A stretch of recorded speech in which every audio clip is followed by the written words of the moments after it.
Welcome to Khufu's funerary complex.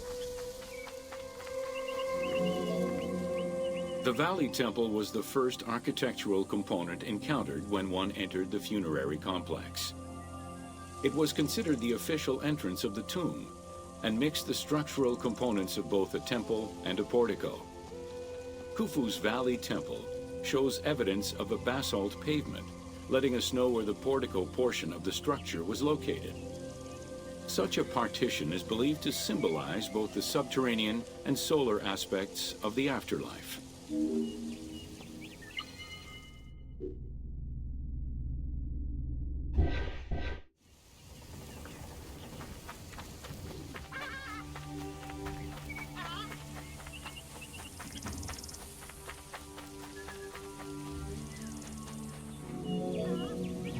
Khufu's causeway ran from the floodplain up to the plateau, linking together the Valley Temple and the Mortuary Temple. A traditional causeway presented itself as a paved path, enclosed by walls and often roofed.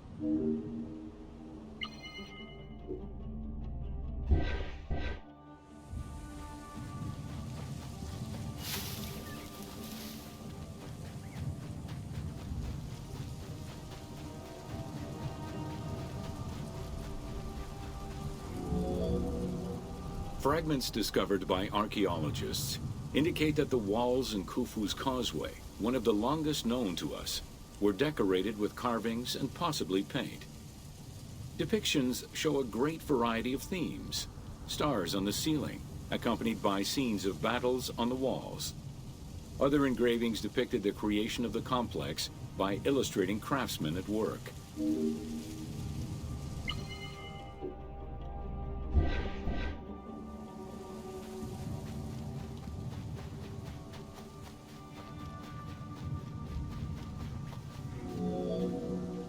The most impressive private cemeteries of Giza are located east and west of Khufu's pyramid.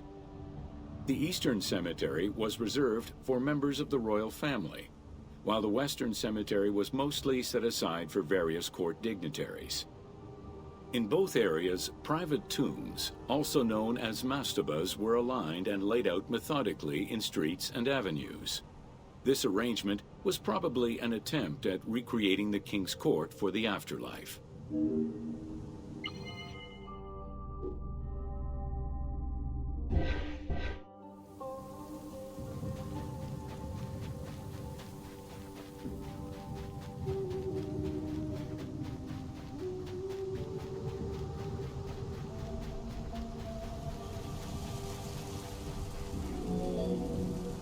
To the east of Khufu's pyramid reside three smaller constructions, the three Queen's Pyramids. A sloping passage led from the ground surface to a burial chamber, cut out of the bedrock and lined with masonry. If it seems quite certain that these monuments were intended for queen's burials, the identity of the original occupants is hard to assess.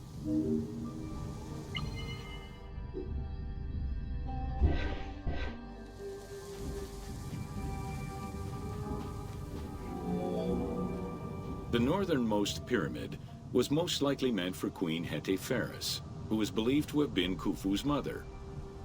However, in 1925, her actual tomb was discovered nearby by accident. It was hidden at the bottom of a deep masonry pit in an underground chamber. Within the concealed chamber, Egyptologists discovered the most complete royal funerary equipment, dating from the Old Kingdom, though her body was missing.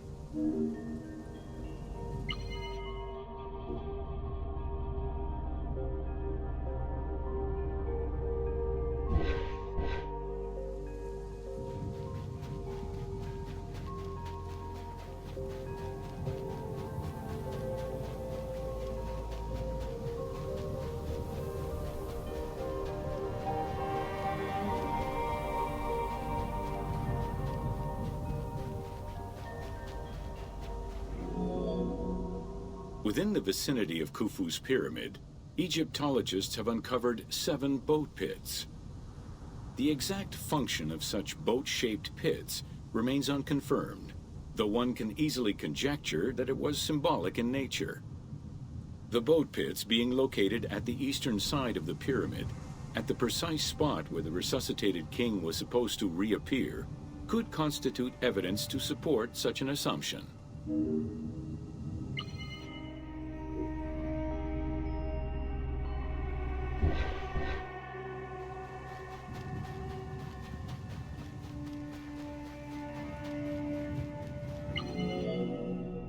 The 2 southern boat pits, each covered by a roof of huge limestone slabs, were discovered in 1954 by Kamal al-Malak, an Egyptian Egyptologist. Only one of them had been opened. 1,224 boat parts made of cedar wood were retrieved one by one and patiently reassembled by the master restorer Ahmed Youssef. This process took 28 years. Youssef worked by following lines of mortise and tenon joints and by stitching parts together with vegetable ropes, all in order to keep the design as authentic as possible.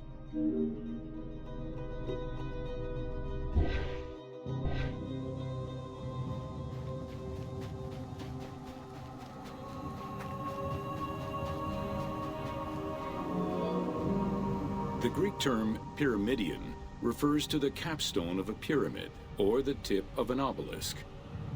In ancient Egyptian, both components were called benben. This word was also used for a specific kind of food, a cone-shaped offering made of bread. The pyramidion was intended to be a miniature reproduction of the pyramid, making it equal to the monument itself in symbolic importance.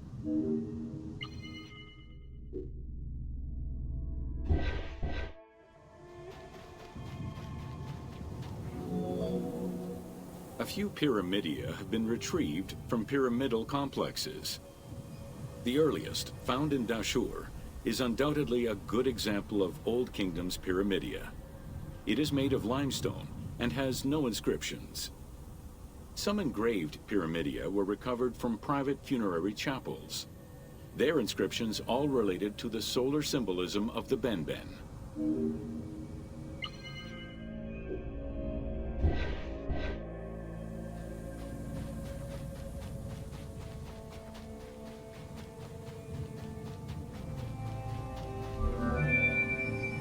The pyramidia of the pyramids of Giza were never recovered.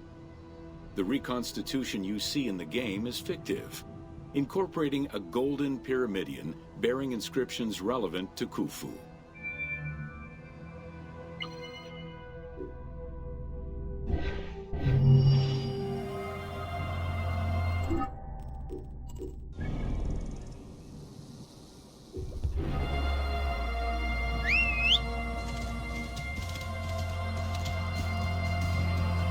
يلا يلا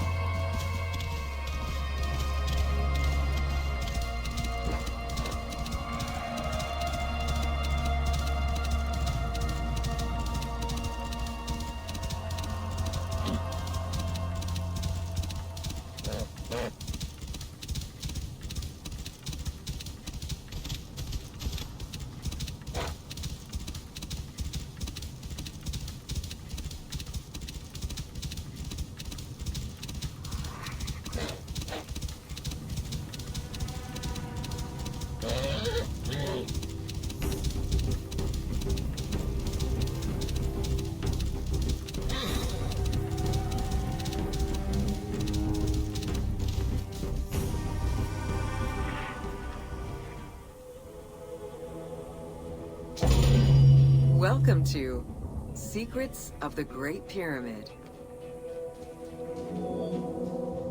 Built around 2550 BCE, the Great Pyramid of Giza is considered one of the most iconic structures of Egypt.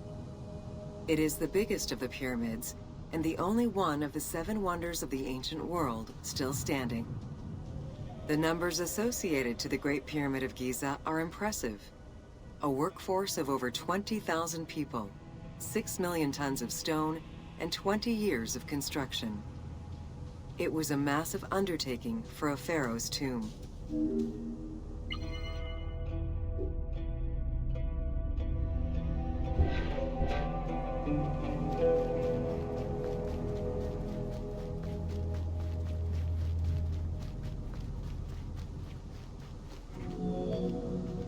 The construction of the Great Pyramid was also a display of power and opulence on the part of Khufu. It is part of the pharaoh's vast funerary complex, which also includes 2 temples, 3 satellite pyramids, a causeway, and a builder's necropolis. We can guess that the intent behind the construction of these monuments was Khufu's way of declaring himself one of the most powerful pharaohs to rule a unified Egypt.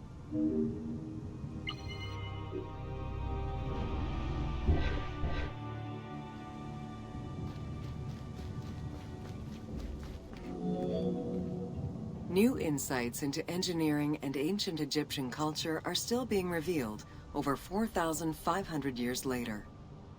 For example, a recently unearthed papyrus offers a glimpse into the life of a tradesman at the time of the pyramid's construction. Also, a logbook belonging to a team leader during the building gives details on the craftsmen, their work schedules, and the raw materials required.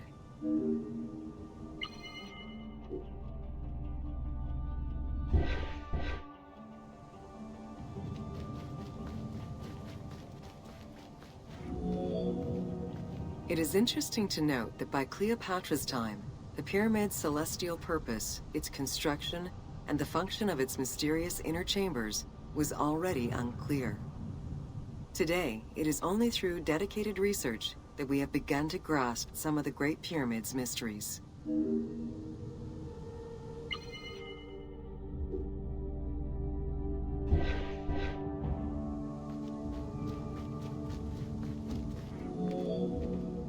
The Egyptians had polished their design for centuries by the time work on the Great Pyramid began. Intended as a tomb for Khufu, the Great Pyramid's structural design has been considered to be nearly perfect by engineers and historians ever since.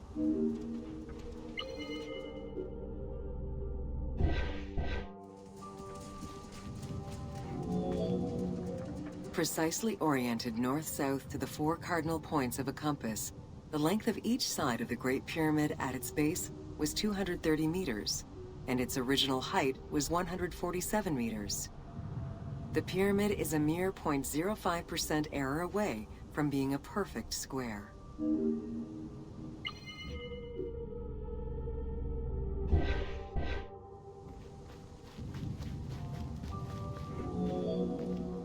In order to achieve the shape of a true pyramid, the design required many considerations in the planning phases, as well as precision during execution. It was especially critical that they control the angle of inclination on all sides at every stage of construction.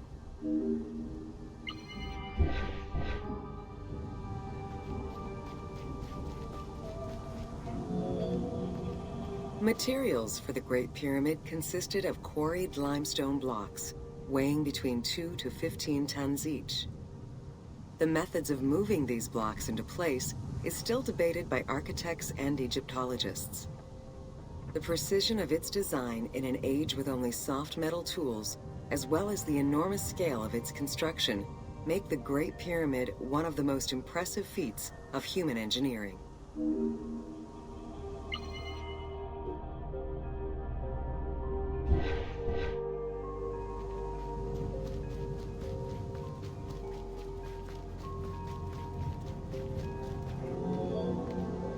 It's estimated that it took between 600,000 and 2 million blocks of stone to build the Great Pyramid.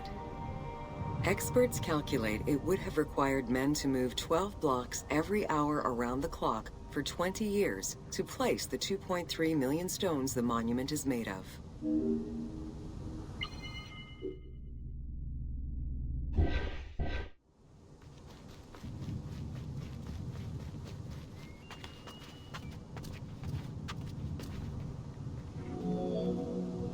While the interior chambers were built with red granite from Aswan, most of the pyramid was made from local limestone, weighing between 2 to 15 tons per block.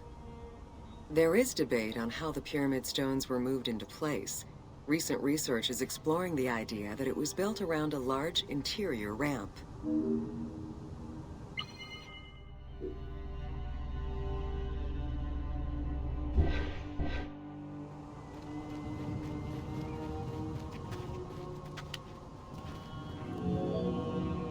The recently discovered logbook confirms that the high-quality limestone of the outer casing was brought by boat across the Nile from a quarry in Tura. Once complete, the smooth white polished stone of the Great Pyramid would have reflected the sunlight like a beacon, earning it the name the Horizon of Khufu.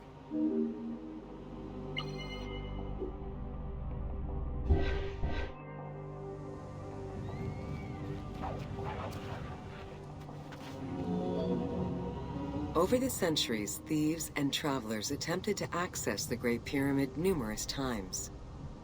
Ancient writings describe details of its interior, proof that some made their way within, though who gained entrance first and when is unknown.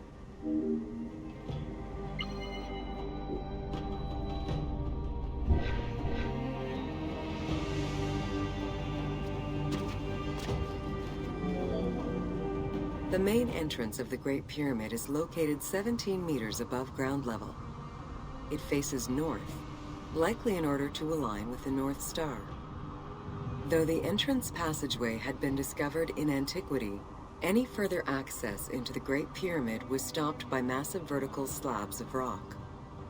As such, present-day visitors to the pyramid must use the robber's entrance.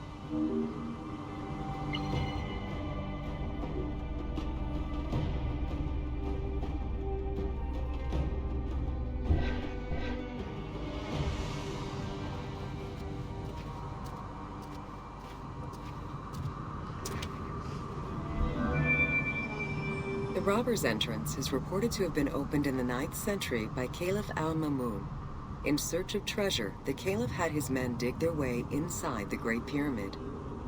The most likely scenario is that they enlarged a corridor which had been created by tomb robbers during antiquity. As such, this is how the team can justify access to this wonder.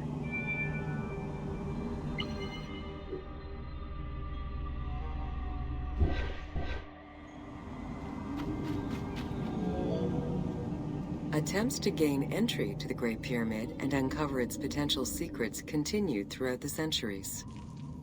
In the 19th century, the belief that another entry existed at the south side resulted in a hole being blasted into the pyramid's side, with no results for the damage that was done. While the search is still ongoing today to uncover more hidden rooms and passageways, conservation is the primary concern of all such efforts.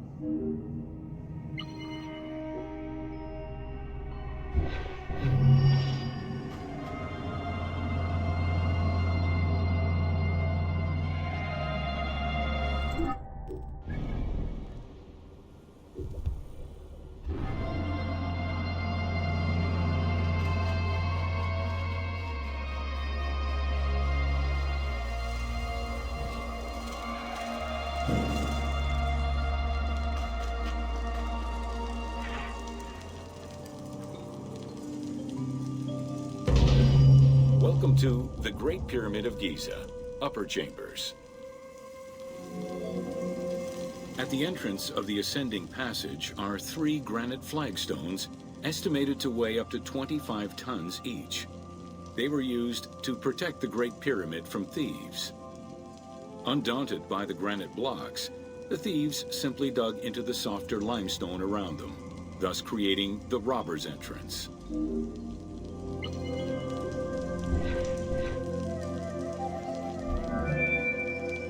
while in reality the robber's entrance is one single cavity which leads to both passages. In the game, the team created individual accesses to either passage. As such, in the game, one entrance leads to the ascending passage, while another leads to the descending passage.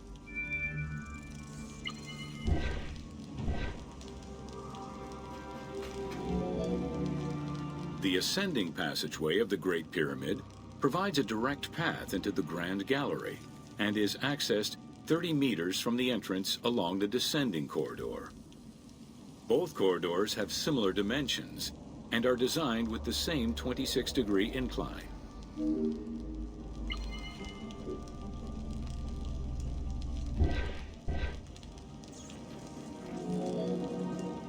The ascending corridor has smooth masonry on its walls, and the layout includes many trapezoidal stones. Both the floor and ceiling of the passageway indicate that the passage was enlarged, possibly during or after the funeral, to allow workers room to move granite blocks meant to plug the corridor.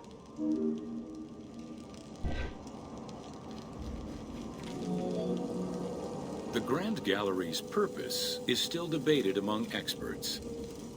It may have been intended to align with the stars, act as a buffer to protect the King's Chamber, or simply to facilitate the transport of the granite blocks used inside the pyramid.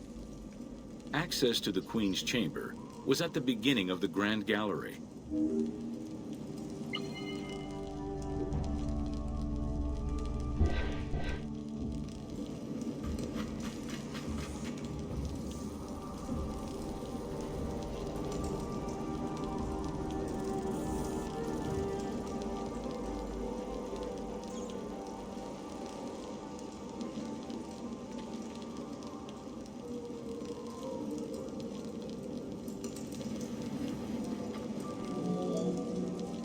Though this room is referred to as the Queen's Chamber, it is believed that there was no queen buried here. Based on their knowledge of earlier pyramids, Egyptologists believe it was more likely intended as the king's serdab, a chamber meant to contain the Ka statue, which would in turn house the king's spirit.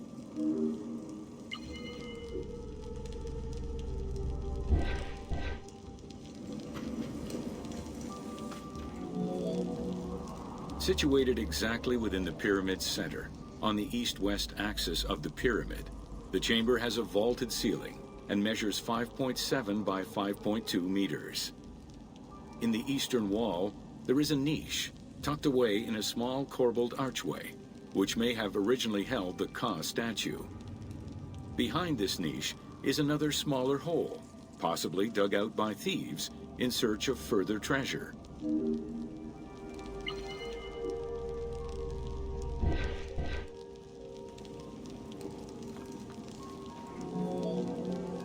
In the 19th century, two shafts were found running through the north and south walls.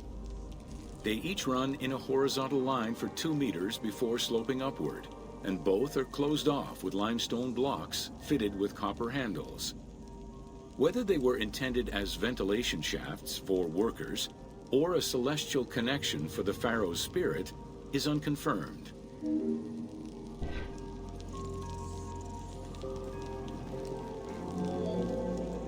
A recent scan of the room indicated the presence of an unknown cavity hidden behind the north face of the walls over the descending corridor. Further investigation is still ongoing to ascertain the nature of the anomaly, so as to avoid risking damage to the monument.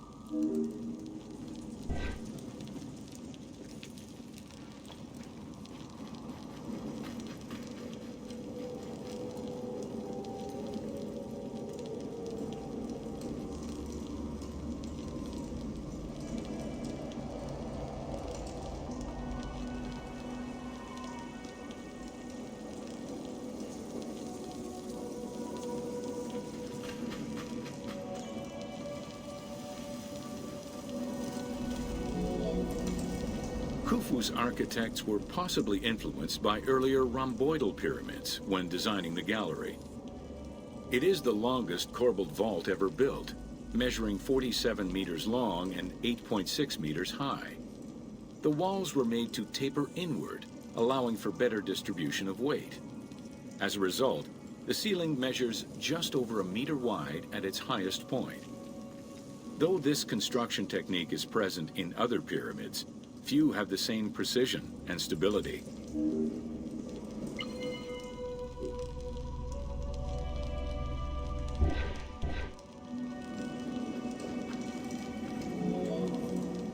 While the space is visually dramatic, the gallery seemed to serve a practical function, though what exactly remains uncertain.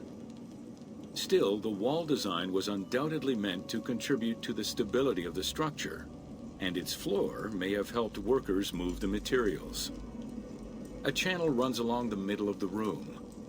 A movable floor originally rested in this central recess. The raised benches on either side are equipped with slots that may have been used to help position the granite blocking stones.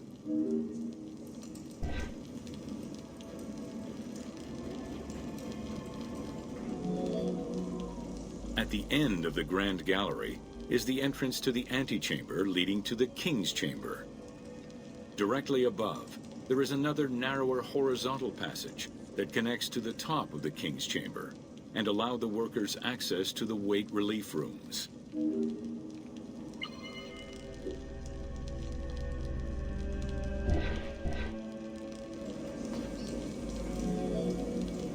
The far end of the Grand Gallery leads to a small antechamber with a portcullis, preventing access to the King's Chamber. The portcullis was composed of 3 separate granite slabs. They were designed to be lowered into place and seal the chamber after the burial of the king. The grooves dug out to hold the slabs in place are still clearly visible to this day. The elaborate locking system was composed of a series of grooves for the ropes and pulleys that dropped the stones into place like the notches on a key.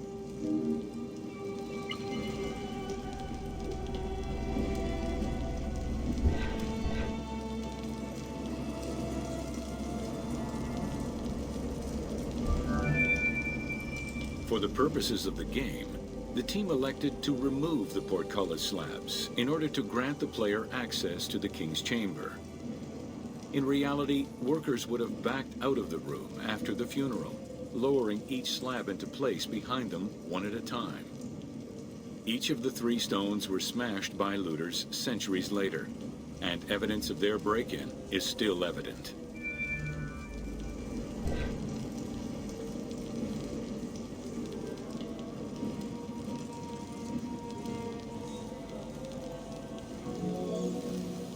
The King's Chamber is built entirely out of red granite.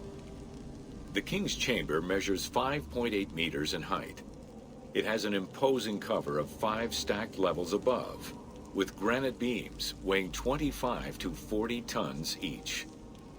The uppermost level is surmounted by a vault of stones, arranged in chevrons to bear the enormous structural load.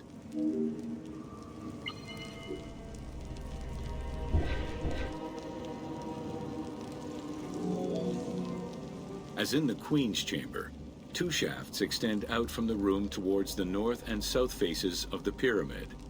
They measure nearly 64 meters until they are blocked by copper-handled granite plugs.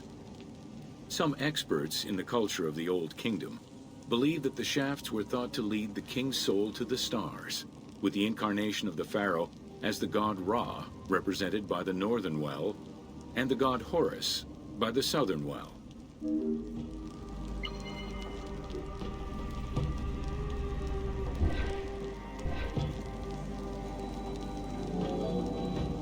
There is a granite sarcophagus at the west end of the room, but it is the concealed construction inscriptions left by workmen on the roof's stones which verify this as the resting place of Khufu. The sarcophagus was recorded as being empty when it was discovered, and its design indicates that there was once a lid in place. It's possible that this sarcophagus is only a cenotaph in memory of the pharaoh, but was never actually meant to receive the body.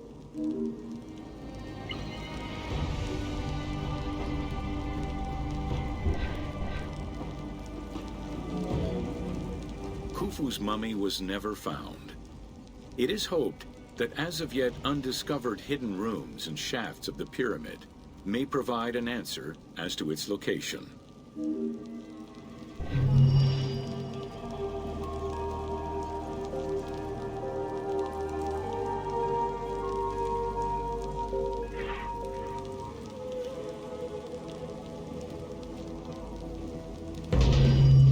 Welcome to Jean-Pierre Houdin's Theories.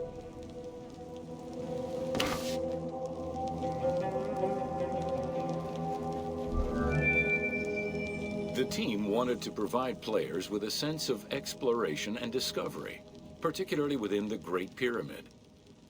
As such, a decision was made that the internal design of the monument in the game would reflect Jean-Pierre Houdin's theories. While the antechambers of the King's Tomb have yet to be discovered, Houdin posits that this is merely due to a unique design, placing the pharaoh's tomb at the center of the pyramid. The entire tour you are about to take was designed along Houdin's hypotheses.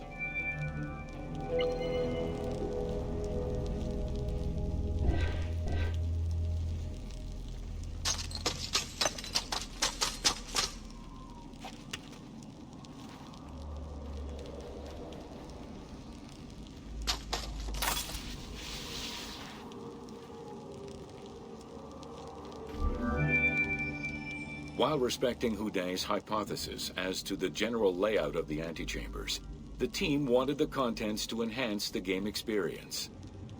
In regular royal tombs, the antechambers were filled with all the material goods needed by the pharaoh in the afterlife. To support the feelings of discovery and awe, the art team created a unique and fantastical treasure in this second antechamber.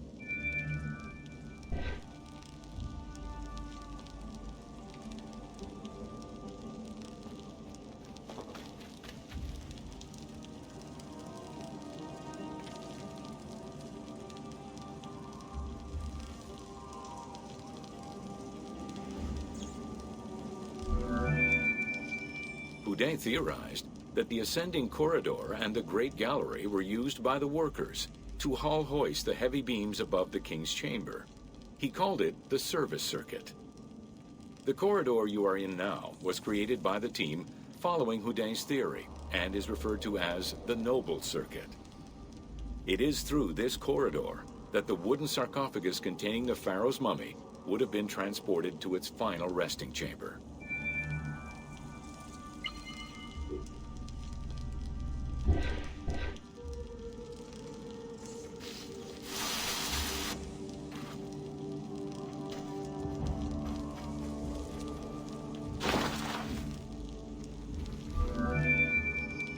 With this structure in mind, one can easily assume that the pyramid's entrance would have been connected to the two antechambers.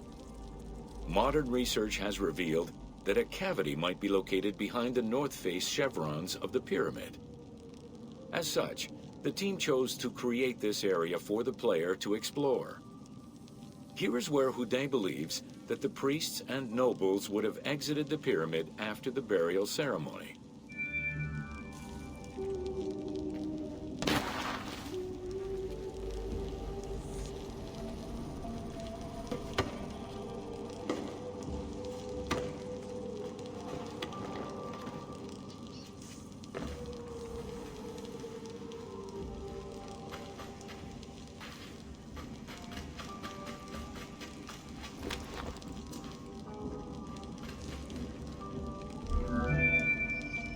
Many theories regarding the construction of the Great Pyramid rely on the usage of external ramps. However, Houdin believes an external ramp would have been too steep for the upper portion of the pyramid. This is why he posits that there were two ramps. An external ramp for about half of the height of the pyramid, which then became an internal ramp for the second half.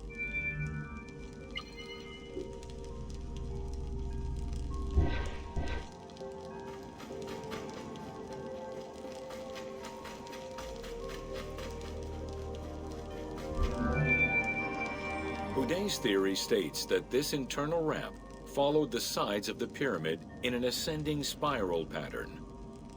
A notch discovered in the edge of the Great Pyramid, known as Bob's Room, seems to support this theory. Located at the corners of each edge of the pyramid, these large rooms would have allowed workers to turn the stone by 90 degrees, allowing them to continue the ascent. The team chose to create rooms such as this one, bringing Houdin's hypothesis to life.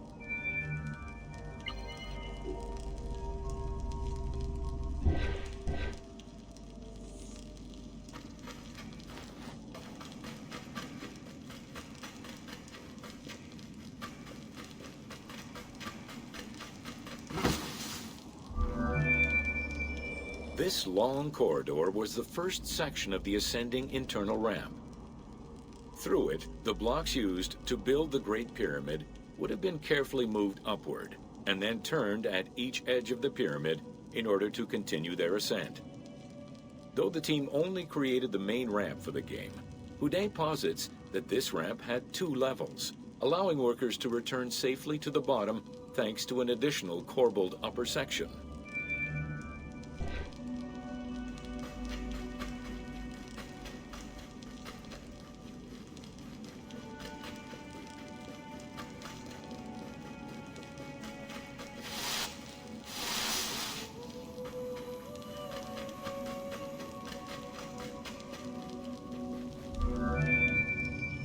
According to Houdin, the start of the inner ramp was located at the base of the southeastern face of the pyramid. This location would have been the junction point of the external and internal ramps. Below us, workers would have built the lower part of the pyramid with the external ramp before eventually switching to the internal ramp for the middle and upper sections of the pyramid. At that time in the process, they could have reused the material of the external ramp to fill the center of the pyramid, hauling the stones in through the internal ramp.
Welcome to the Great Pyramid Subterranean Chamber. From the original entrance of the Great Pyramid, there is a passage leading to the subterranean chamber. Its walls were carved out of the existing rock of the plateau and then covered in a fine, unmarked limestone. The descending passage has a steep 26-degree downward slope. Narrow and with a low ceiling, this pathway is long and challenging.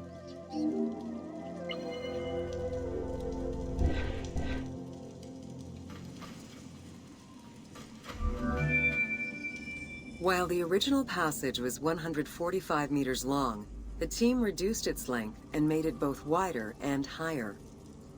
The main focus of the work in reproducing the location was centered upon preserving the unique claustrophobic environment of the Great Pyramid, while still allowing for a smooth game navigation.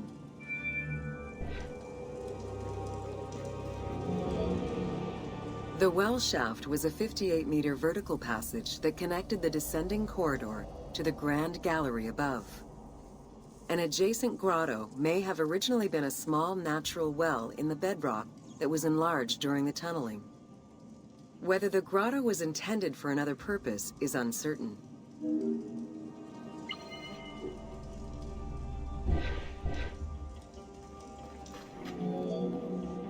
There is much speculation over the purpose of the well shaft. One theory is that the channel was cut or enlarged to supply air to workers in the descending passage. Another is that it was meant to provide an exit route once the work was done in the heart of the pyramid. Without the well shaft, workers would have been trapped inside forever when the Grand Gallery was sealed. The opening at the bottom of the well shaft was most likely sealed by exiting workers to camouflage the passageway.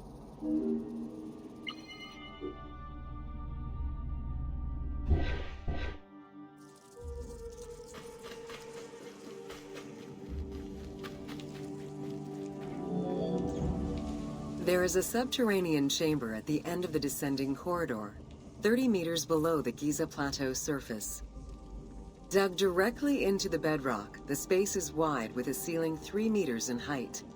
Its floors and walls are rough and uneven, indicating that it was never completed. At the south end of the room, there is another narrow corridor, similar to the others, though it abruptly ends after roughly 20 meters.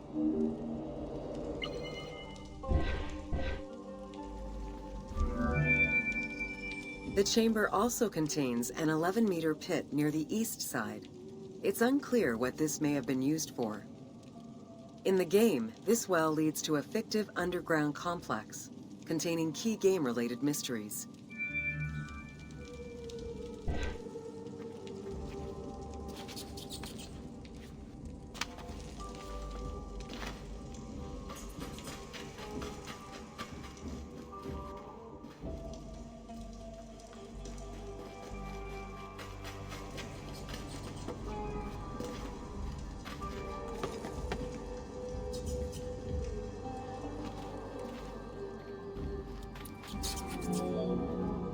The subterranean chamber's original purpose remains a mystery. One popular theory is that it was originally meant to be Khufu's burial chamber, but the pharaoh changed his mind, preferring to be buried higher up in the pyramid, which would explain the chamber's unfinished state.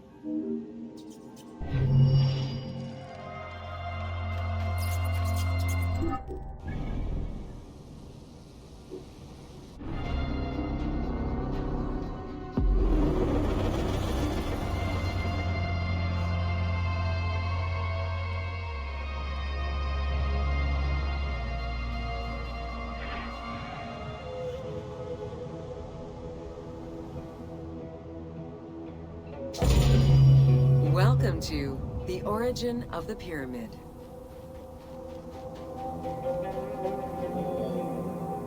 The origin of the word pyramid is controversial. Most believe that it originates with the Greek word pyramis, which referred to a bread of conical shape. Life and death in ancient Egypt were modeled on the cycle of the sun. The perfect shape of the smooth-faced pyramid became associated with the metaphor of the pharaoh transformed into one of the sun's rays in death. Pyramids represented the Benben, the primordial mound of the Heliopolitan creation myth. These stories permeated every aspect of Egyptian life to a greater or lesser extent.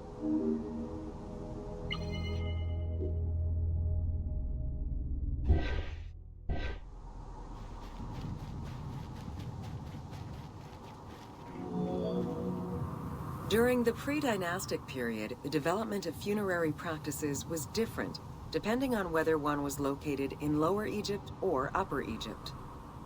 Well before the pyramid, there was the burial pits. It is on the site of Merimde Beni Salame in Lower Egypt that we find the oldest funerary site, dating back to 5000 BCE. Study of the tombs revealed that the bodies of the deceased were deposited in a shallow grave, in a fetal position. Though a few objects were recovered from these graves, they offered no insight as to the social class of those interred within.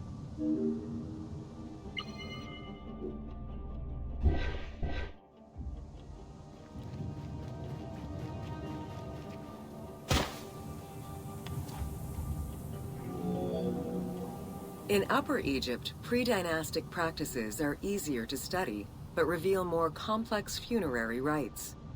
They are divided into two cultural phases, Badarian and Nagada. The Badarian phase ranged from 4400 BCE to 3800 BCE. Small necropolises were discovered on the outskirts of villages, revealing the emergence of a funerary cult. The bodies of the deceased were lowered into an oval grave and covered with goat or gazelle skins. Items needed in everyday life were added alongside the body.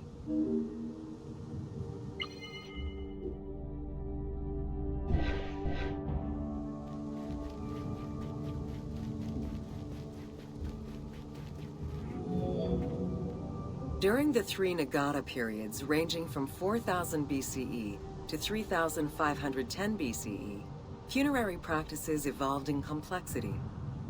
The shape of tombs changed from oval to rectangular, mimicking the homes of the living. The size of the burials increased and funerary items became more stylized and numerous. Tombs gained complexity, with masonry, wooden veneers, or raw bricks added to strengthen the structures. In time, socially stratified necropolises emerged. For example, in Hierakonpolis, the elite and commoners had separate necropolises.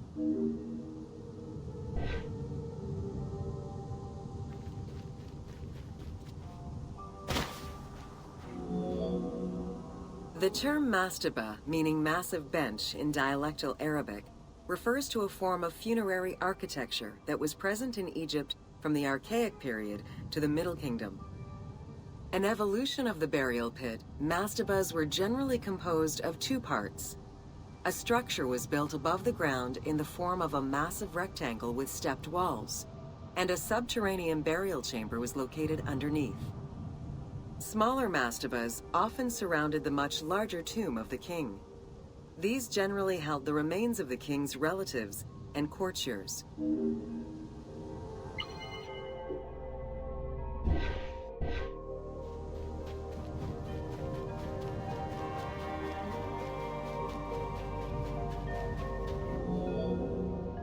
The arrangement of the substructure of the mastaba evolved during the course of the Old Kingdom. From the 5th dynasty onwards, mastabas often featured multi-roomed substructures, with sometimes up to 30 rooms. Also, the quantity and quality of decorated surfaces increased noticeably, as well as the number of statues found within.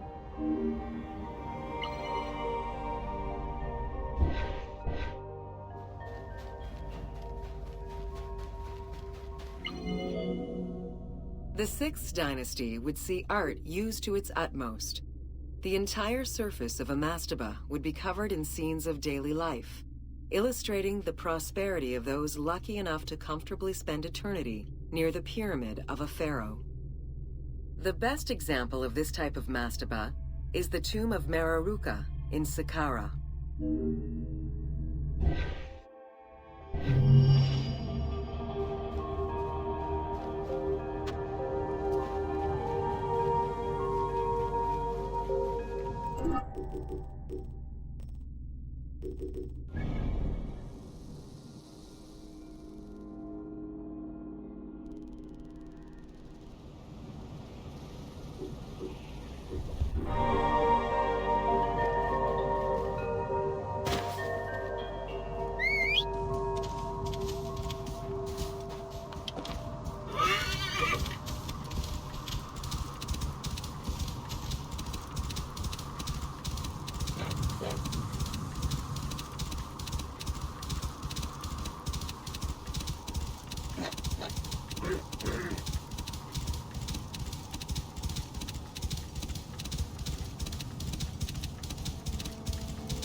into Khafre's funerary complex. Since the very beginning of the 4th dynasty, mortuary temples were built adjacent to pyramids on the eastern side. Such a location, facing the rising sun, as well as the world of the living as a whole, held an important symbolic meaning, for it was within the mortuary temple that kings were revived through daily rituals.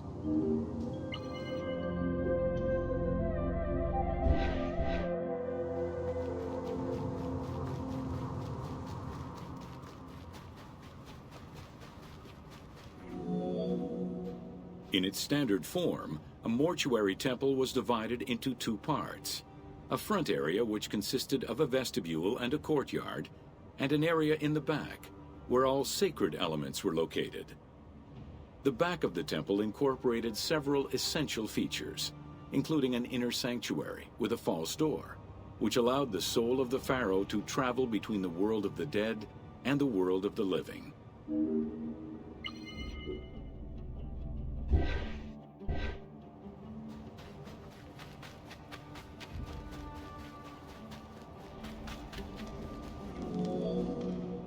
The largest of all such structures, Khafre's mortuary temple was entirely built with megalithic blocks of limestone from a nearby quarry and encased with granite. Parts of Khafre's mortuary temple, particularly the courtyard walls, are thought to have been decorated with splendid reliefs. However, not a single image of the king has been discovered inside the mortuary temple.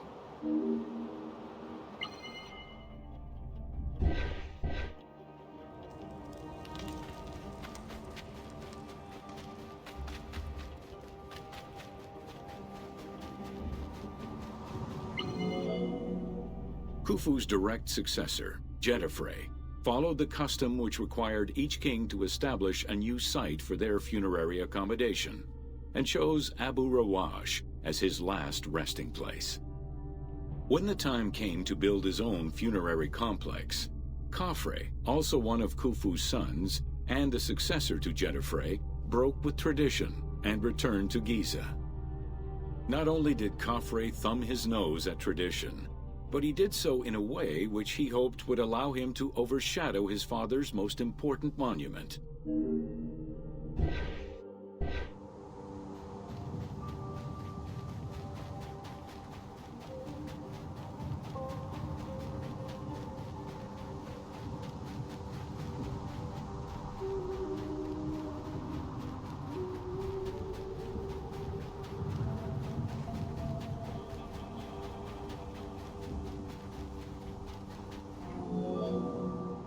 Though Khafre's pyramid is smaller than Khufu's, it was cunningly built on a more elevated bedrock layer than the Great Pyramid, making it appear higher than any other pyramid at Giza. Today, Khafre's pyramid is the only one among the 3 at Giza that still has the upper part of its limestone casing.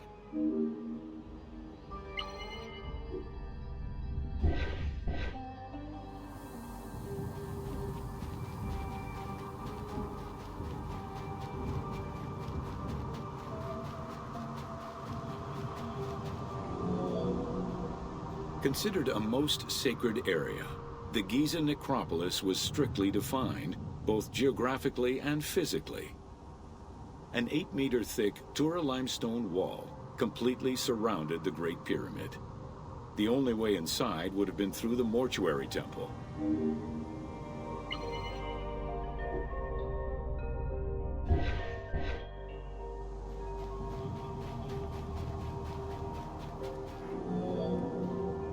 From the reign of Sneferu and onwards, the subsidiary pyramid became a common feature within the pyramidal complex. The function of the subsidiary pyramid, however, smaller in size and in height than the royal tomb, remains unclear, though some believe that it was meant to house the ka of the pharaoh.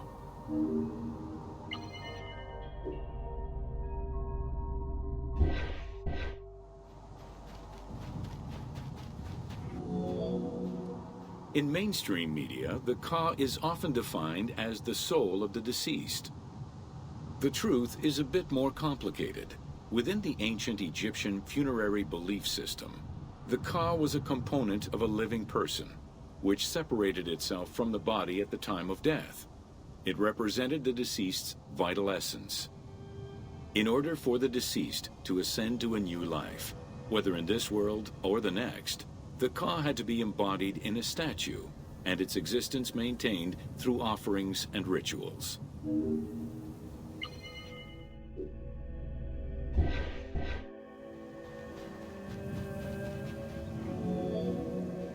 Within Khafre's subsidiary pyramid, a wooden box containing pieces of cedar was discovered by archaeologists. When reassembled, it turned out to be a shrine mounted on a sled. Just as with the solar barges found around Khufu's pyramid, it seems Khafre's shrine and sled were ritually disposed of after his funeral.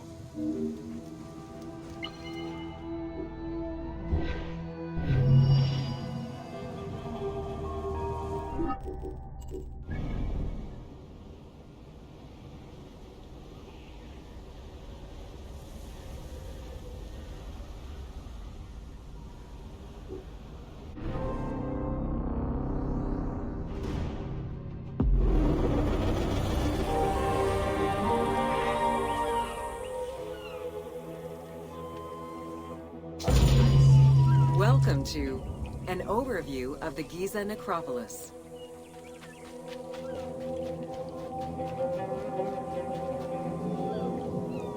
The Giza Plateau is located on the west bank of the Nile and was considered by ancient Egyptians as the domain of the dead.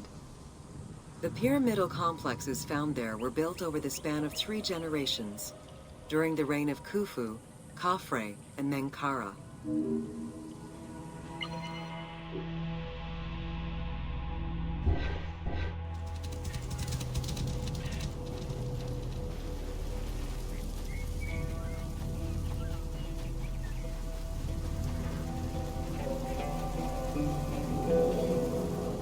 The Giza area, now famous for its 3 pyramids, is part of a wider grouping of funerary complexes. Rulers from this period generally elected to be buried in the area. The focal point of the entire region was the city of Memphis, chosen as the capital of Egypt at the beginning of the Old Kingdom.